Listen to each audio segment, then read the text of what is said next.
Sejam todos bem-vindos. Ainda em continuidade à nossa aula de investigação de incêndio e edificações, nós vamos trazer aqui a perícia e a inspeção realizada, um exemplo de cada. Nós temos aqui na nossa pasta da bibliografia, essa parte aqui, ó, onde temos o laudo de uma perícia realizada, juntamente com o laudo fotográfico e um informe de inspeção. Essa parte aqui desse laudo pericial do Otton Palace, eu preparei aqui para resumir, né? Se os senhores clicarem aqui, os senhores terão acesso diretamente ao laudo. Eu preparei uma apresentação para a gente conseguir resumir e passar os principais pontos para exemplificar de fato aí a atividade. Bom, esse foi um incêndio que ocorreu naquele antigo edifício lá do Hotel Otton Palace, no centro, ali na Rua da Bahia com Afonso Pena. Acredito que todos conheçam essa edificação. Lá é uma galeria comercial e um hotel. Tem 27 pavimentos com uma área construída de 33.802 metros quadrados. É esse prédio aí. E esse incêndio, deixa eu ver se eu consigo melhorar aqui a nossa posição da tela. Não. Esse incêndio aí, ele teve esse panorama, como a gente pode ver aqui, né, os veículos de reportagem, mais especificamente o Jornal Tempo, veiculou aqui essas imagens, já são materiais que o perito consegue ter acesso antes de deslocar para o local, no momento ali de fazer uma coleta inicial, né, preliminar dos dados. Então aqui de cara a gente consegue ver o desenvolvimento por essa segunda foto aqui, um, um incêndio que com foco a gente consegue ver fumaça desde os primeiros pavimentos. Nessa segunda foto que a gente já consegue ver um incêndio mais desenvolvido na parte superior. Isso daí já deixa a gente um pouco intrigado, né, em relação à origem do incêndio, o foco do local do incêndio. A gente viu que ele está transitório só com essas duas imagens. E aqui a gente vê qual é a fachada, né? Já pegando aqui uma imagem do Google Earth, aqui a gente tem o viaduto Santa Teresa, Afonso Pena, seria a parte de trás ali da edificação. Esse eu trouxe essa questão aí para a gente tratar do viés de confirmação. Antes de sair para a perícia, fazendo pesquisa mesmo na internet para ver as notícias que veicularam, a gente vê aqui que teve o responsável da empresa, né? Colocando aqui como Grupo Alfa, informou que houve um pequeno incidente ocorrido durante a troca de um gerador de energia por um modelo mais moderno. Na íntegra, a gente tem aqui venho por meio dessa esclarecer que a fumaça que pode ser observada no último andar do edifício do Otton Palace não se trata de um incêndio no edifício, mas sim um pequeno incidente ocorrido durante a troca de um gerador de energia por, por um modelo mais moderno. O antigo aparelho utilizado para alimentar o sistema de ar-condicionado era movido a diesel e sofreu uma pequena explosão durante a troca, ocasionando a queima de combustível, incidente responsável pelo volume de fumaça. Então a gente vê que tem até detalhes aqui do serviço que estava sendo executado e chegamos no local então para verificar. Partindo lá então sempre utilizando o método científico, os exames realizados no local, a gente fez inspeção visual, coleta de informações de testemunhas, análise de vestígios da combustão, seria aquela interação mesmo do fogo com a edificação, e do sentido de propagação das chamas e registro fotográfico. Aqui quem quiser dar um pause na apresentação e vir aqui no laudo fotos pericial Otton Palace, aqui vai ter mais detalhe aqui de cada pavimento sinistrado. Então, beleza. Vestígios coletados, não foram coletados vestígios, ressaltos que a tampa da caixa de barramentos, que a gente vai entender mais para frente o que foi coletada pela Polícia Civil, não sendo objeto da análise da perícia do Corpo de Bombeiros Militar de Minas Gerais. Não houve necessidade de exames laboratoriais E outros exames tivemos avaliação do processo de segurança contra incêndio de pânico e avaliação do projeto elétrico da edificação, além de revisão da literatura. Aqui a gente tem a planta baixa do segundo subsolo, é o pavimento mais abaixo ali da edificação. O segundo subsolo ele tem ali a parte do fosso dos elevadores. Aqui a gente vê subestação da CEMIG. Tem a subestação da CEMIG, é um prédio, né, que por ter uma necessidade de carga considerável, recebe da rede primária e tem uma subestação interna ali que vai derivar os circuitos dos circuitos elétricos da edificação. E aqui temos um corredor que era a cabine de barramentos, onde tinha essa derivação de circuito. Vendo daqui, ó, esse ponto aqui, olhando para a cabine de barramentos, é exatamente essa foto que é a entrada da cabine de barramentos. E por que a gente mostrou essa entrada aqui especificamente? Segundo relatos, já chegando na edificação, aí eu já coloco aqui o viés de confirmação, né? Procurei o gerador a diesel, essa manutenção que estava sendo feita.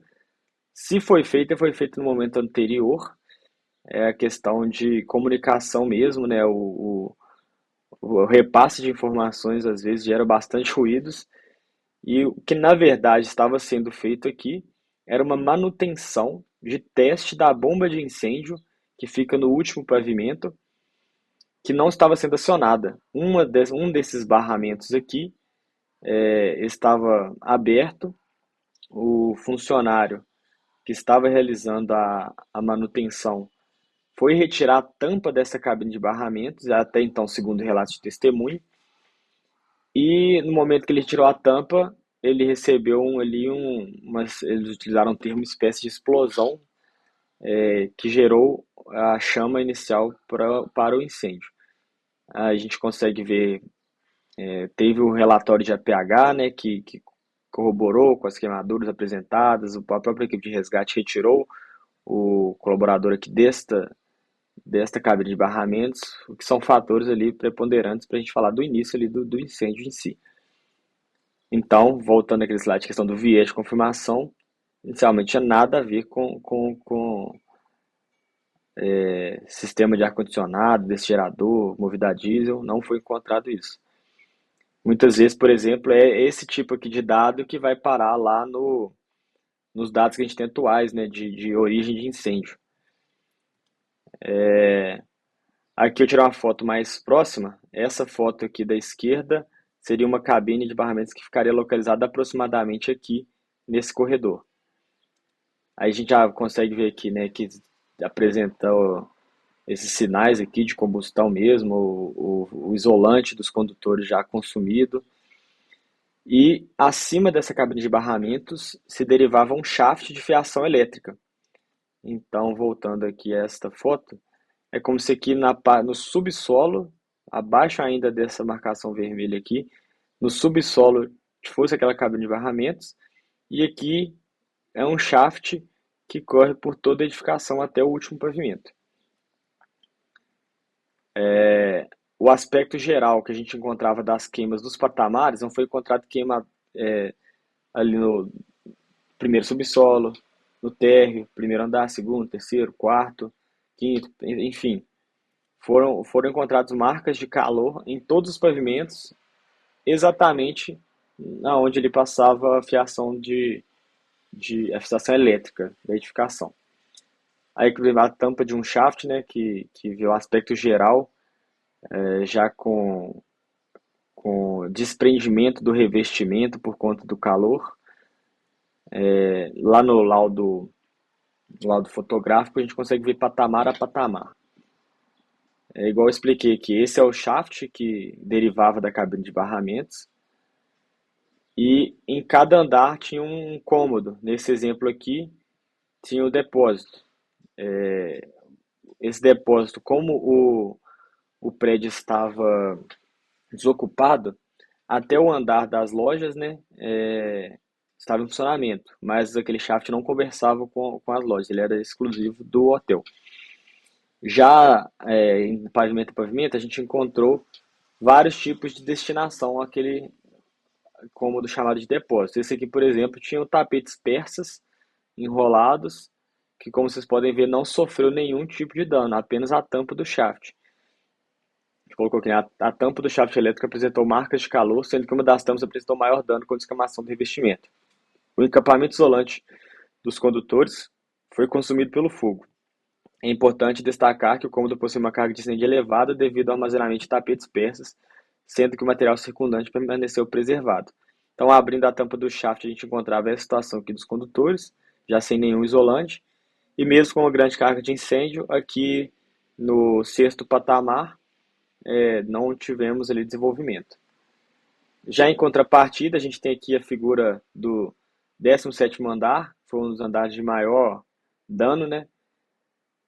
Foi o primeiro patamar em que o incêndio atingiu o depósito, o hall social e o hall de serviço. Então, voltando aqui à nossa planta, a maioria dos danos do incêndio em cada andar ficaram depositados aqui, nesse primeiro cômodo. Já no 17º, o calor gerado ali por conta da carga de incêndio foi tão grande que passou aqui para o hall de serviço, hall social, a parte do elevador, a gente consegue ver danos aqui esse aqui é a porta do cômodo, né, que está como depósito. Aqui a caixa de escada. Tá vendo que aqui logo no cômodo, em frente à caixa de escada, a gente já consegue ver desprendimento de teto, forro, marcas de calor aí do incêndio. Vamos voltar aqui na planta. Então seria isso daqui, ó. Aqui está a porta da caixa de escada. Essa visão aqui é deste cômodo aqui. Enfim, dando continuidade, poderia ver algumas marcas de queima também. Aqui, por exemplo, essa daqui caracteriza bastante, né, a pressão da fumaça que se encontrava no cômodo ao lado, que é o depósito. Não dá para ver que era apenas uma abertura pequena que tinha entre os cômodos e gerou essa marca aí, basicamente de sopro mesmo da fumaça. A gente fez uma análise, né, do projeto lá de elétrico. Só que, como vocês podem ver, é um projeto bem antigo. O prédio data de 1900, da década de 70. A gente conseguiu extrair aqui dos dados a quantidade de carga instalada ali. Então, toda aquela fiação está preparada para receber, a gente viu aqui, 1.668 kW mais 967 HP, resultando em aproximadamente 2.400 kW. Então, assim, é uma carga bem alta, né, considerando a alimentação ali para uma galeria comercial e um hotel grande. Por que que foi importante fazermos esse acesso aí ao processo, né? Vamos ver mais para frente aqui. Basicamente foi para testar mesmo a energia ali gerada num possível mau contato ou possível um contato mesmo direto, gerando um curto-circuito ali na cabine de barramentos. Mas nosso processo mental aí para chegar na nossa conclusão. Deixa eu ver um momento aqui.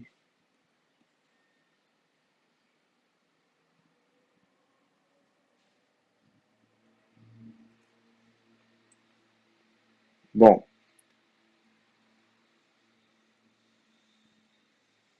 passar eu para cá. Então, vamos lá, né? Fizemos o Tivemos acesso, né, ao combate e ao APH. A gente pega com o chefe de guarnição, com o CBU, o que foi feito. Aí teve a parte do APH, né, que a gente teve uma vítima com lesão proveniente do incêndio, o que corrobora ali com aquela situação encontrada inicialmente do colaborador fazendo a manutenção ali na cabine de barramentos. Da atividade de extinção. Inicialmente houve a utilização de extintores da própria edificação. A gente consegue ver ali que tinha extintor manutenido, mas considerando ali o desenvolvimento do incêndio, não conseguiram extinguir o seu princípio. Essa parte aqui, ó, vou pedir atenção. Considerando a perda mínima, um momento, Considerando a perda de pressão mínima satisfatória para o combate a partir do 17º andar, a gente já tem aí aquela dificuldade mesmo de combate a incêndio em edifícios altos, mesmo após a montagem do estabelecimento em série para pressurização do sistema, o que, que a guarnição fez? Montou, pressurizou o hidrante de recalque até o 17º andar, até o 16º a gente estava conseguindo fazer o combate efetivo. A partir do 17º, não tinha pressão suficiente. A gente montou um estabelecimento em série, a guarnição montou um estabelecimento em série, né? E, e tentou continuar o combate. O que aconteceu? Mesmo após a montagem do estabelecimento em série para a pressurização do sistema, somado ao rompimento da tubulação hidráulica em alguns pavimentos, prosseguiu-se com a montagem de estabelecimento vertical pela fachada externa da edificação, utilizando a autoplataforma elevatória. A plataforma foi elevada até o 13º pavimento e conectada a uma linha adutora até o 17º andar, também pela fachada externa, sendo possível dar continuidade ao combate, controlando e extinguindo as chamas que atingiam os patamares superiores. Trazer a imagem aqui por alto.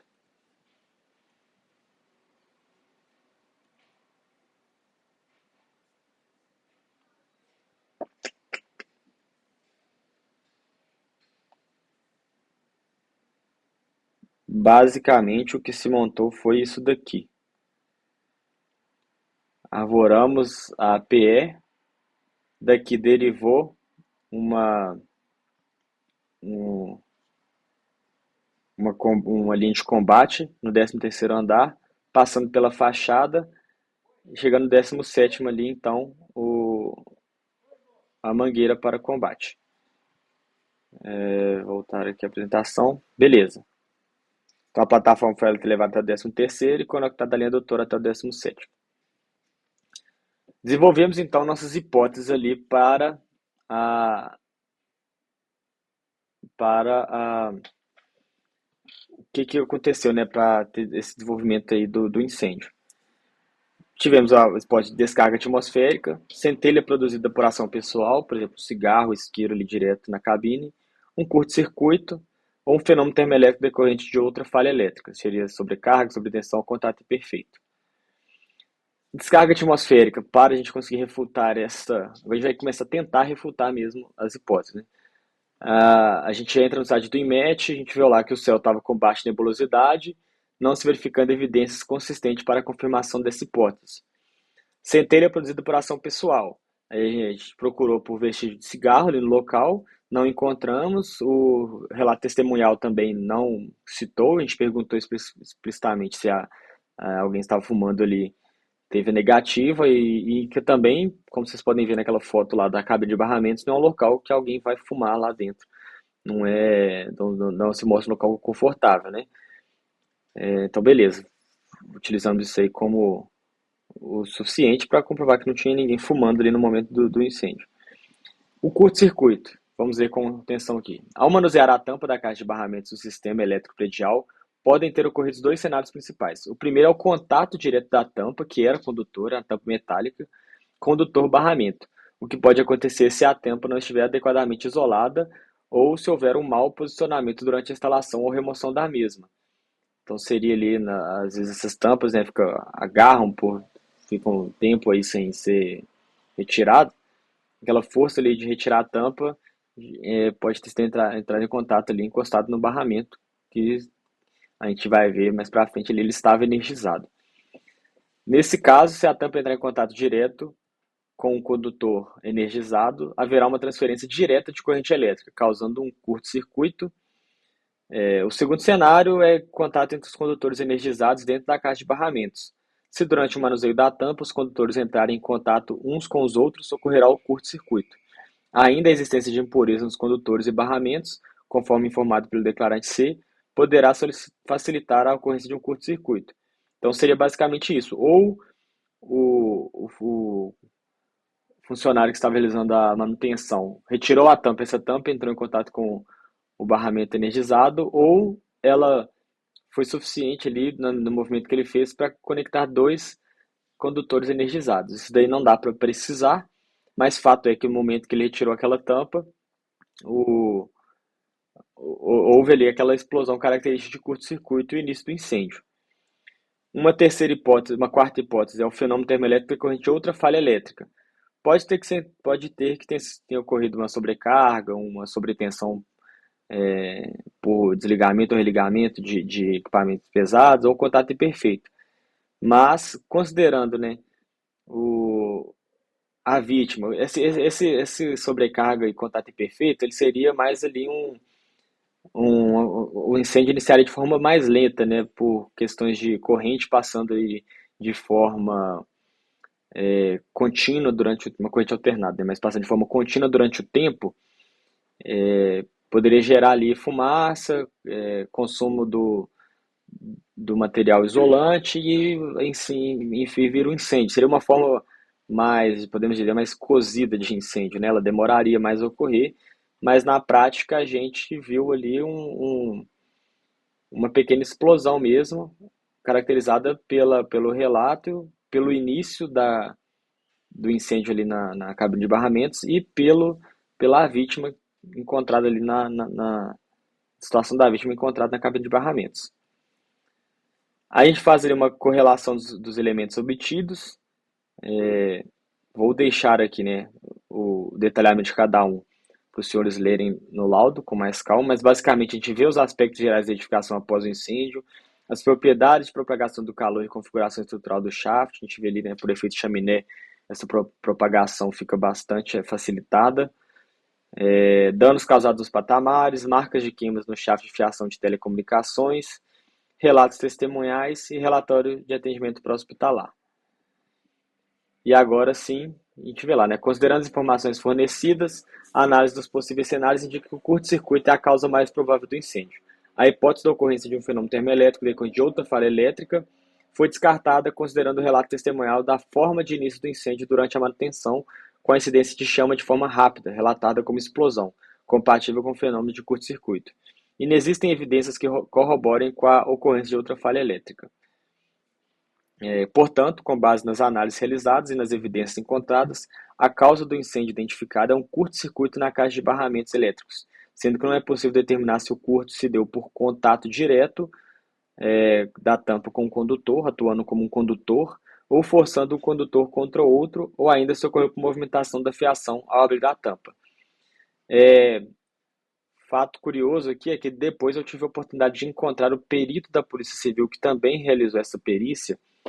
Eles levaram, tanto é que no início lá, sobre coleta de coletas realizadas, não foi realizada coleta, mas a Polícia Civil levou a tampa para o laboratório deles, e lá no laboratório ele constatou que teve sim uma corrente elétrica que passou por aquela tampa. Então, corroborou com a nossa classificação e forma de surgimento do incêndio. Então, a conclusão, colocamos zona de origem, cabine de barramentos localizada no segundo subsolo da edificação do antigo Hotel Autumn Palace. Foco inicial, caixa de barramentos de alimentação do sistema elétrico da edificação. Forma de surgimento, curto-circuito ocasionado pela movimentação da fiação ou contato direto da tampa da caixa de barramentos.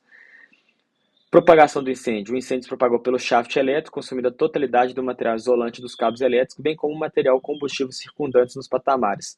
Fenômeno ocasionado pela convecção do calor gerado pelo fogo. Classificação da causa do incêndio, ação pessoal acidental. E levamos ali na nossa aula, né? Foi ação pessoal, porque no momento estava ocorrendo alguma atividade humana ali. Teoricamente teve uma falha procedimental, mas o laudo não visa entrar para essa abordagem, mas poderia, por exemplo, ter desligado todos os circuitos derivados ali daquela cabine de barramento, sendo que o circuito derivado que foi desligado foi apenas o da bomba de incêndio. Então, naquela imagem aqui, ó, cada derivação dessa aqui é um circuito. Tinha uma desenergizada, que era da cabine de barramentos, que era a da bomba de incêndio, as outras estavam energizadas. Pode ser porque alimentavam outros pontos que estavam em uso no momento ali da manutenção. Beleza, realizamos o incêndio, realizamos a perícia, e qual conclusão tiramos disso, né? Além dos dados que a gente já pôde tirar, das medidas de segurança existentes, da, o uso ou não do extintor, a forma de surgimento para a gente conseguir criar políticas preventivas. O que mais a gente consegue extrair dessa perícia? Como foi explicado, né, foi montado um circuito em série. Além da montagem de circuito em série, teve marcas características do rompimento da tubulação hidráulica. Aí fui pesquisar sobre limites de pressão dessa, dessa montagem aí das medidas de segurança da tubulação hidráulica. Primeiro, o primeiro ponto abordado, né? Com qual pressão de trabalho que a gente chega quando se monta um estabelecimento em série? Perguntei várias pessoas envolvidas aí tanto na aquisição de viaturas quanto no combate em si. Tem-se que cada autobomba tem uma capacidade de pressurização de aproximadamente 10 bar. Se a gente somasse, então, daria 20 bar. A gente sabe que tem as perdas de carga, né? Mas seria algo em torno disso. Ali, vamos por alto 15 bar, com uma perda relevante aí. E na norma, na IT 17 e também na NBR 10897, a gente pede que a pressão máxima de trabalho não ultrapasse 1000 kPa, que é equivalente a aproximadamente 10 bar. Ou seja, já pela NBR fala de 1210 kPa, que é aproximadamente 12,1 bar. Ou seja, a gente realizou um procedimento ali que, de fato, estressou a tubulação o suficiente para ela romper, enquanto a gente estava querendo, na verdade, gerar pressão na ponta do combate. Então ficou aí de sugestões, né? Lembrando que o laudo ele não tem viés de responsabilização, é mais essa retroalimentação mesmo. Aqui nós temos um exemplo claro dessa retroalimentação. O, Sugestões decorrentes da investigação de incêndio para o Corpo de Bombeiros Militar de Minas Gerais. Conforme se depende do REDS, durante o combate houve um rompimento da tubulação de chuveiros automáticos após a montagem de estabelecimento em série. Assim, sugere-se que seja realizado um estudo entre o GTO de CIURB e o Corpo Técnico da DAT acerca da pressão gerada pela montagem de estabelecimento em série e a pressão máxima de trabalho para tubulações de SHP exigidas em normas. E daí, por exemplo, vira uma restrição de quando podemos, até onde podemos montar estabelecimentos em série. Para fechar aqui, né, para a gente deixar essa diferenciação entre perícia e inspeção, a perícia ela tem um foco em interações do incêndio, medidas de segurança, combate, normas, comportamentos, para a gente depender daí talvez uma mudança normativa. Enquanto a inspeção tem um foco quantitativo, né, já em causa do provável levantamento de dados, uma atividade mais pragmática. Agora vamos abrir aqui um informe de inspeção para a gente ver a diferença das atividades. Aqui, ó. Esse informe aqui de inspeção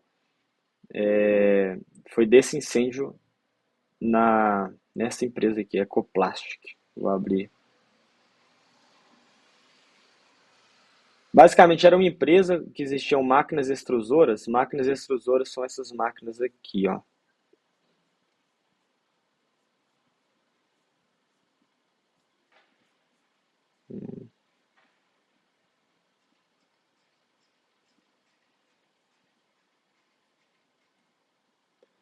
São essas máquinas que você coloca matéria-prima do plástico.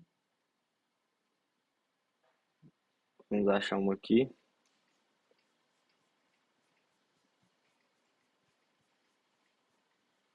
Seria basicamente essa matéria-prima inserida na máquina e ela dá forma àquele plástico, basicamente transformando em baldes. Aqui mais uma máquina extrusora. Enfim, esse era o procedimento industrial ali. A gente tem acesso aqui ao memorial industrial, né? Você usava grãos plásticos e gerava artigos de plástico, caixas vazadas, cooler, lixeiras, baldes, etc.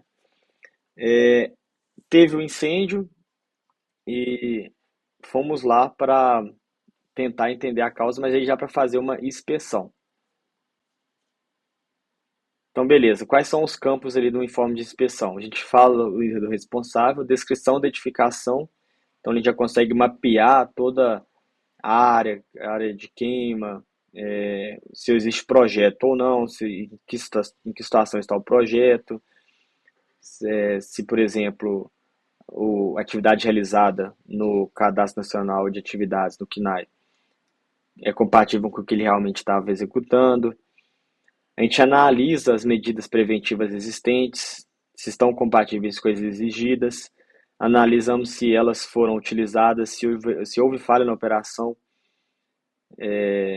o que, que o bombeiro utilizou daquelas medidas preventivas ali do, da edificação, o tipo de produtos perigosos existentes, se existia, quantidade de gás liquefeito de petróleo, outros riscos especiais. Analisamos o combate, quantidade de água utilizada, quem que participou, se teve algum morador ou popular que iniciou o incêndio, se teve brigadista profissional, brigadista orgânico, se esse treinamento de brigadista orgânico ali foi suficiente para o combate ao incêndio. O hidrante público mais próximo também, para a gente conseguir ter esse dado. Na fase investigativa, né? Pegamos a área atingida pelo incêndio, se houve vítimas, se a edificação estava ligada à rede elétrica, teve desarmamento de disjuntor, e por sensitividade, né, além dos relatos testemunhais, a gente consegue falar ali o foco inicial, principal fonte de ignição, causa presumida e classificação da causa.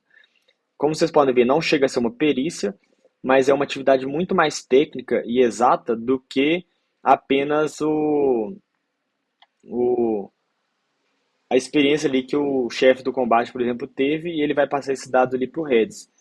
E a partir de, como vocês podem ver que é um laudo mais fácil, né, um informe mais rápido de ser preenchido, a gente consegue ter mais volume de informações e visitar mais incêndios, digamos assim.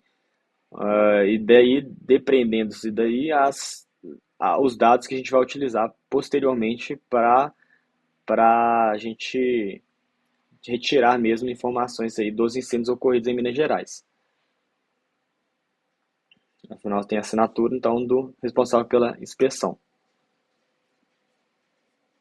Então, basicamente é isso que a gente queria mostrar aqui sobre os laudos específicos. E agora sim, na próxima aula, iremos tratar da cadeia de custódia.